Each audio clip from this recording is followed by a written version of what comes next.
Had to get Old Reliable for this one. The old Bud Select. Bud Select. Never. For the first podcast of the season, we're going Old Forester, Bottled and Bond. Ooh. Boom. You went a little fancier than me, but I just checks a lot of boxes. I just wanted a staple. Something to sip on that's refreshing. Always gets the job done. All right.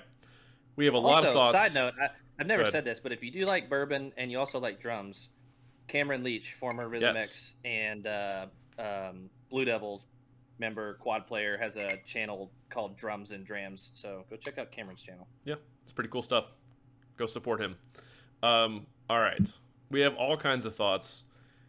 Before we were getting set up, we were like, well, we've seen something from everyone except Crossman and like Academy, I think, at this point, of like the top 15, 16 typical semifinalist range type stuff at this point.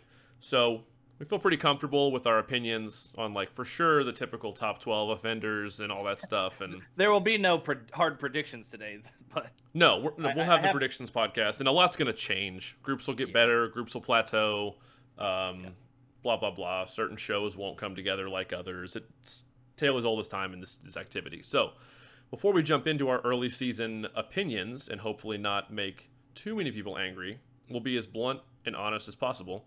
Welcome to the Aged Out Podcast, everybody. We're the two hosts, Michael Fantini and Evan Worrell. And make sure you comment, like, subscribe if you're watching on YouTube. Share this with anyone, no matter what platform you're listening on. All the links to support us with Patreon and join button on YouTube if you're on there, and obviously Facebook, Instagram, agedoutpodcast.com, and Aged Out Fundamentals. All right, short, sweet. Where do we want to start?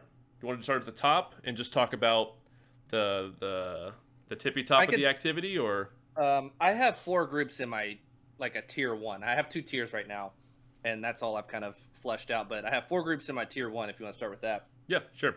My tier 1 groups, and these aren't in any order. I haven't put anything in any order, but Bluecoats, SCV, Boston, and Phantom percussion sections.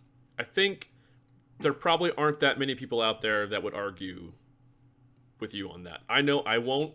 I would potentially put Phantom in like a 1.5 tier maybe, just because of, I mean, they're really clean, but I think like the Bluecoats book has so much variety and content in it.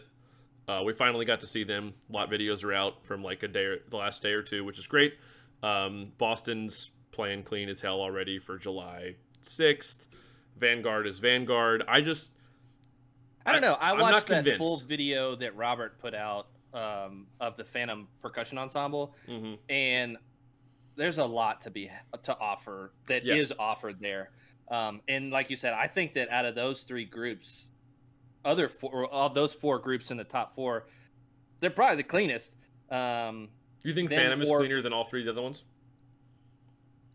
Yeah. You realize you're saying you think Phantom is the cleanest drumline in DCI right now? Based on these YouTube videos, yes, I do think that. Okay. So I don't fully disagree. I just maybe it's my maybe Vanguard. In like an investing sense, we have like price history and saying Phantom based on the last 10 years of the drumline with different staffs, different members, obviously. And don't get me wrong, they are really good. I do feel comfortable saying that they have my favorite book of the summer right now. I haven't seen a ton of Bluecoats. I watched the video that Evan Guerra, Drumline AV, put out. But I'd like to see some more of that. But I do think Phantom has my favorite book of the summer. It looks very comfy. It has the choppy moments. It has those like flash things, the deviled eggs, and then the other things, where they're throwing stuff in there. I do love the writing. I think they're great. I just don't think they'll win drums. And I know you're not saying that. By saying they're the cleanest right now, it's not what you're saying. I'm not putting words in your mouth, but I'm definitely not saying that. And if I had to put money down for a group, I wouldn't put it on them. Just if I'm thinking like. And I'm not trying to back you into a corner there. I'm not trying to force you to say already. It's way too early.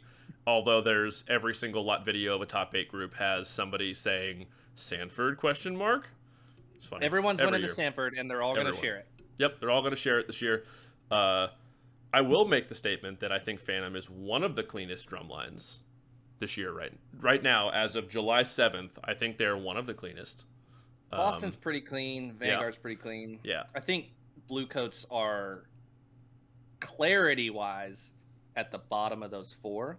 Just the drumline. I would probably agree with that right now. But like you said, I do think they have they do have a lot of variety. And I do think Tom is probably, in my opinion,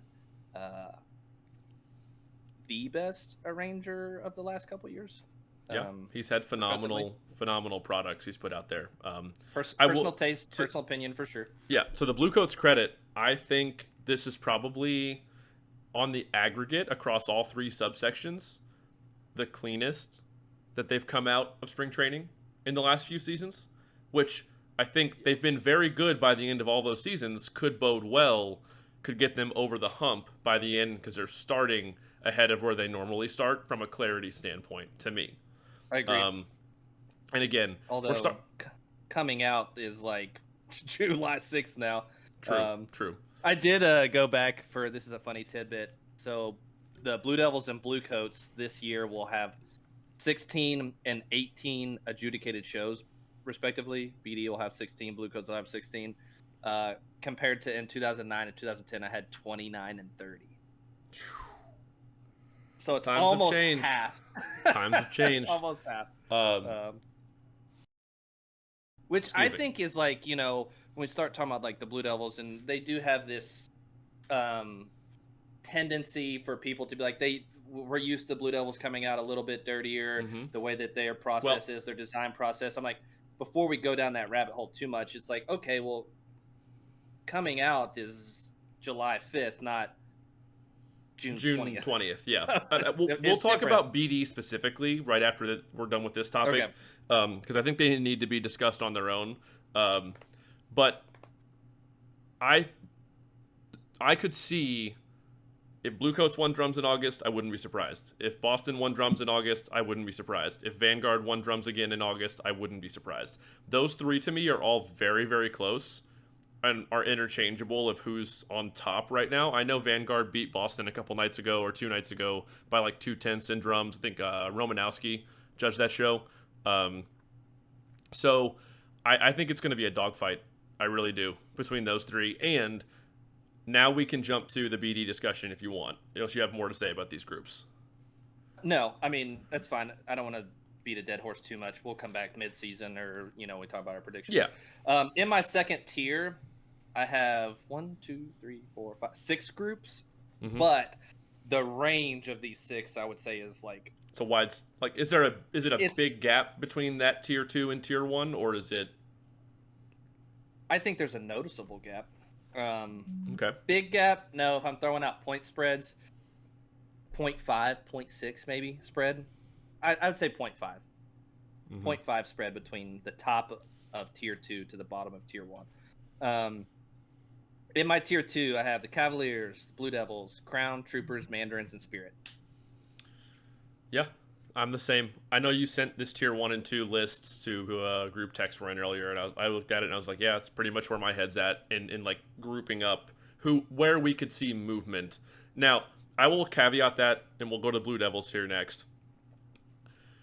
You said it a minute ago, yes, we come out on July 4th now, 3rd, instead of June 20th, and Blue Devils are historically the way they do spring training and how they learn their show and stage it, and the whole process they have and the system in place for them, for that core as a whole. They usually come out dirtier, and then they really peak into finals week, the way it's paced, or the way that I'm assuming they intentionally pace things at this point. I just know if they ended up working their way into that tier 1 conversation and be on the same level, I would fully be on board with it. I could see it happening. I wouldn't be surprised. They get exponentially better over the first few weeks of tour before San Antonio, the first big regional. Is the book to me this year a little more lackluster than normal? Yeah, the book honestly doesn't do a lot for me.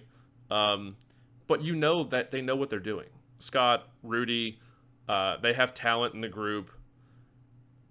I mean, they obviously don't design shows to win specific captions. No. Scott Johnson has told us that. He told us that. That happens as a byproduct of just being great.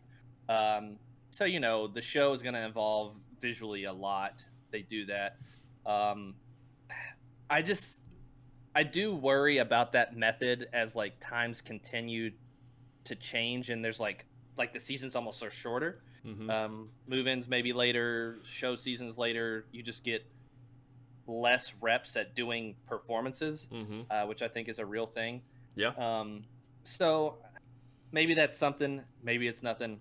I don't know, but it's just something to throw out. But I do agree. As of right now, they're below Phantom, Vanguard, Boston, and Bluecoats in my eyes. Yeah. And most of these groups too, I have seen like the whole show, like on Flow or on YouTube, on the muffin recipe or the cake recipes, whatever they are. So yeah. And then side note, the tier 1 to jump back up, SCV aggressive as all get out. Dude. Man, they're probably winning the like award for most shots played in a snare line. It is a dense book. It's probably one of the more dense Rennick books he's written in the past. Shots. Handful of years. But anyway, jumping back down to Crown, Troopers, Mandarin, Spirit. Those are probably maybe in like a 2, like what you talked about, 1.5, a 2.5. Yeah. So kind of tier. BD and Cavies in your mind are on an island on their own a little bit. Yeah, but maybe the spread between them and like the 2.5 is like 0.2, 0.3. Yeah, it's closer than like 2 to 1. Yep. I follow. And I'm just throwing out numbers. No, yeah, I know. You're just spitballing to give some kind of reference point. Cavaliers, I know Troopers are beating them right now, or they have the last couple shows they've been at in drums. I think the core might be beating them too. I haven't looked at the core placements, but I think that'll flip. I've seen Troopers. I just think the Cavies book has more legs than the Troopers book has. And as the Cavaliers get cleaner, the further into the season we go, and we know Adam and Josh and team know how to clean a drum line, I just think the Cavaliers will end up finishing higher than Troopers in drums. And of course, a lot of things also weigh on the front ensemble. Yes. I know we talk about the battery a lot. We don't forget that there's a front ensemble. They exist. They obviously carry a lot of weight. I made a joke earlier about the Fred Sanford Marimba Award. Yeah, that was funny. But, the front ensemble is crucial to all these teams. Yep. So, when I am talking about and making predictions later down the line, I am weighing that into consideration. Yes. We always take it into account, whenever like Robert's already put a Phantom full ensemble video out, there's I've seen Crown's full percussion ensemble in person. Yeah. I think the Crown team did a really good job year 1. I agree. We'll get to that on its own too here in a minute. But do you have anything else to say about Cavies? I think the book is better than last year. The kids are drumming better than they were last year by this point. It just seems like there's a more consistent vibe throughout. Yeah. For them. So yes. I think they'll finish strong. I don't see them getting higher than like 6th in drums more than likely. And that's not saying that they're not going to be really, really good. For them to get 5th, that would probably mean that BD is getting 6th. Which I don't see happening. I just don't see that happening. Yeah. So I think it'll be more of an effect of the groups of like 1 through 5 are all really strong. And to beat any of those 5 groups. And it took Phantom's team 3 years and a ton of vets to build into this season to be able to jump into that conversation of one of the top percussion sections this summer. So I think maybe in a couple years, Josh and them at the Cavies could do it and be in that convo. I just don't see it happening this season. Even when Paul Rennick went to Phantom, when he went, it was 03, 11. 04, 05, 06. Oh, Phantom, 4th year. Yeah. His 4th year before he won a drum trophy. Yeah. So let's go ahead and jump. And then when he went to Vanguard, when he made that change, there was a few years there where they were, 5th, 6th, 4th. Yeah. So it just takes time to transition.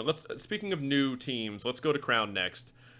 You said a second ago you really like what they've done so far this year, the approach it seems like they've taken. I fully agree with you. I don't think they're trying to do too much, and I don't say that to downplay what they are doing. I put it that way for lack of a better way to say that I think it seems from the outside their focus was, we're not going to try and reinvent the wheel. We're going to support the core, play in time, play what we play clean, and set ourselves up, give kids a great experience, and build from here as a first season. Because, you know, you're a new staff coming in. No vets from the previous summer, as far as I know, stay. I don't think anybody stayed from last year in the battery for sure, unless there was like a bass drummer. But I don't think that's the case either. And you're coming into a Crown team that has a historically successful brass line, which I mean, at Crown, it's about the brass. It is. And so you got to figure out how to insert into that.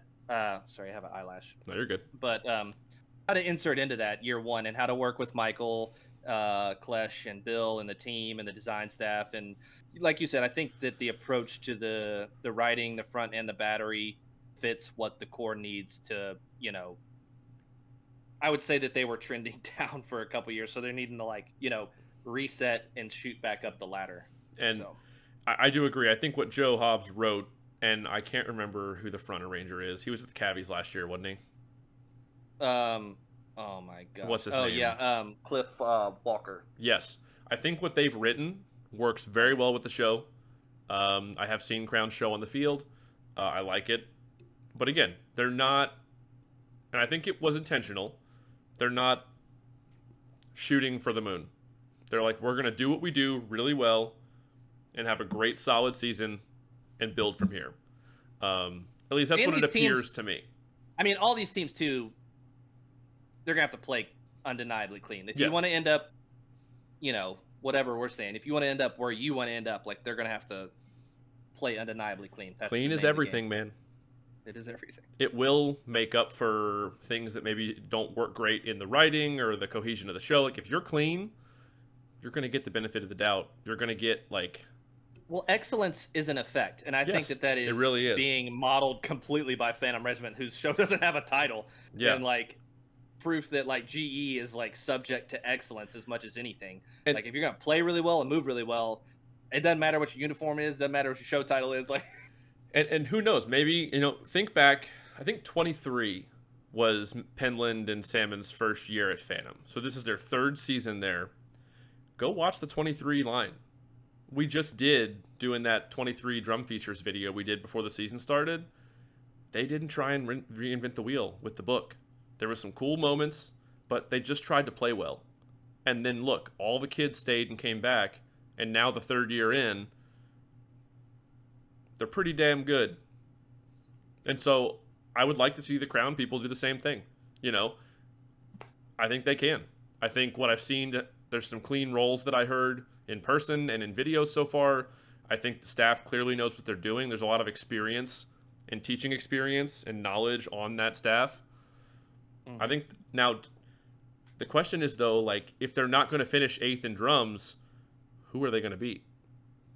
7th is probably the ceiling, like, best case scenario. That's where things, like, you know, I don't want to go down the rabbit hole of, like, the predictions too much, but, you know, in order to finish higher, you got to beat other really good groups. They have to beat Troopers to get 7th. They have to beat... You know, Mandarins are really good. Yeah, Mandarins are good. We'll talk about them in a second. I do think Mandarins could, like you mentioned in our Cavaliers reaction video, that you felt like the quads could maybe handle a little more beef. I feel like the Mandarins, as an aggregate of the drumline, could handle a little bit more demand that might ease them up, inch them up the ladder a little bit. But maybe Mapes' priority this year is, we're just going to play clean. We're going to play really freaking clean and consistently and in time, and we'll go from there. If you focus on playing really clean and other teams around you don't, then good for you. You're going to have a good time. Yeah. I mean,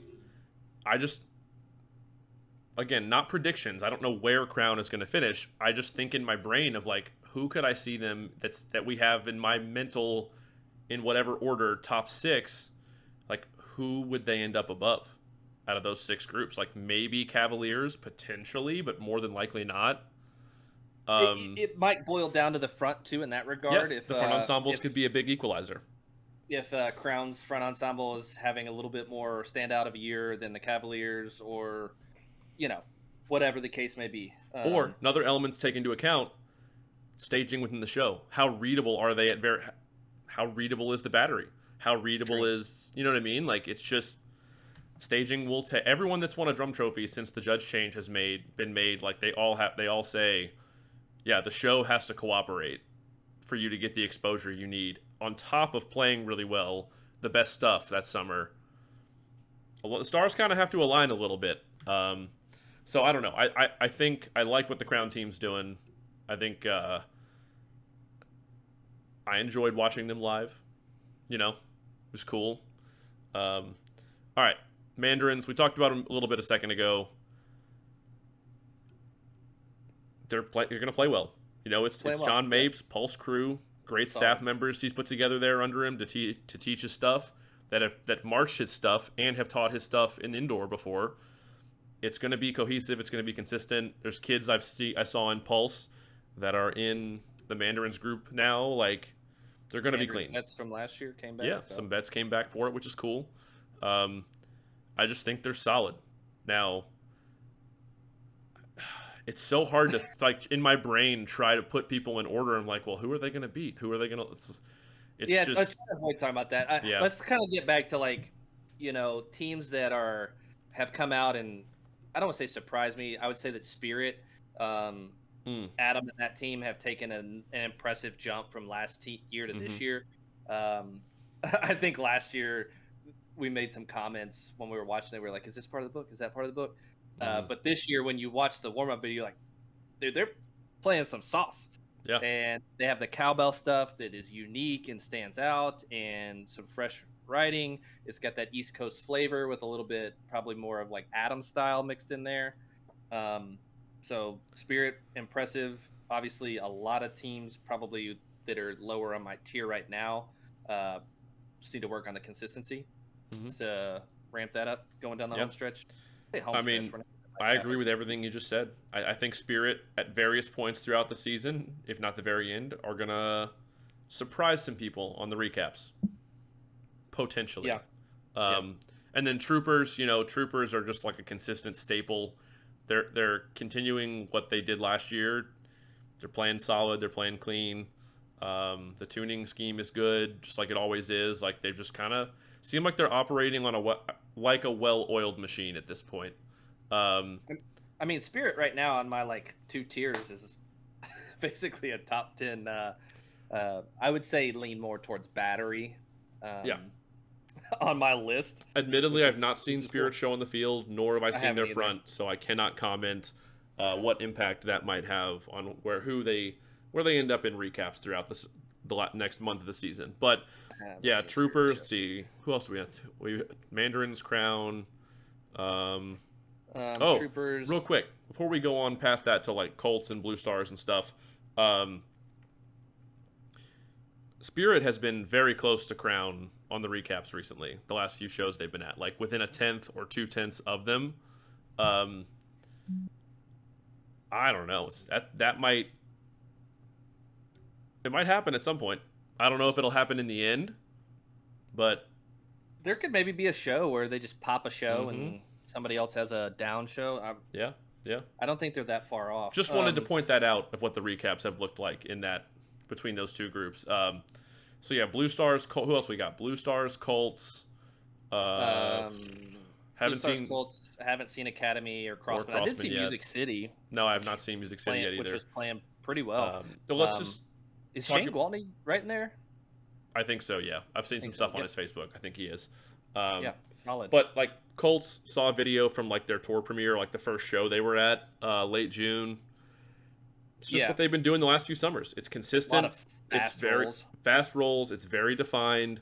The tuning works. It's nice, crispy tuning in the snare line. Those uniforms for me, they're interesting. They're a lot. A lot is the perfect way to put it. But we don't have a ton to. It's so hard early on like this to try to like. Well, it's hard to gauge too. I mean, we're watching a lot of videos, and then you can't use the recaps at all because all these cores are at different shows. Yeah. And there's no way to judge people across shows and scores. And, somebody made a comment on our YouTube video for cabbies like, oh, their drumline's in 13th. I'm like, dude, no, they're not. They had a show 4 days ago, and other people had shows yesterday. They're not in 13th. If you go by that logic, then Phantom as a core is in 7th place, and no one believes that. So Yeah, you cannot just take the most recent score for groups from and all put the them in a shows across the country with different judges, different environments, and then like put that in order to say like, oh, this group's in ninth place in percussion right now. It's like, no, I guarantee they would not be in ninth place if everyone did the same show tomorrow. the Cavaliers as a drum corps are going to finish 15th. Yeah, Not probably not.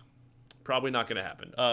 But yeah, Blue Stars is the last one here before we kind of start to wrap this up, so we don't ramble too much. But the show was interesting when I heard the concept. Apparently, it's pretty. I've heard grumblings is actually pretty cool. I didn't have not expect it to seen be. all of that one either. Yeah. I wanted to watch. Was it the Whitewater show that got rained out? They were at or something. I think. Maybe anyway. Not. So, yeah, another new team. I think changeover, some new tech staff, new writing staff at Blue Stars. Seems like the approach is really solid there as far as like way they're moving the hands, way they're hitting the drum. So that's always good as far as like building consistency towards the end of the year. A lot of those teams, like I said, that are probably further down my list at the moment, the consistency will be key factors to climb the ladder. Out of in that pod of groups like that Colts, that Blue Stars, that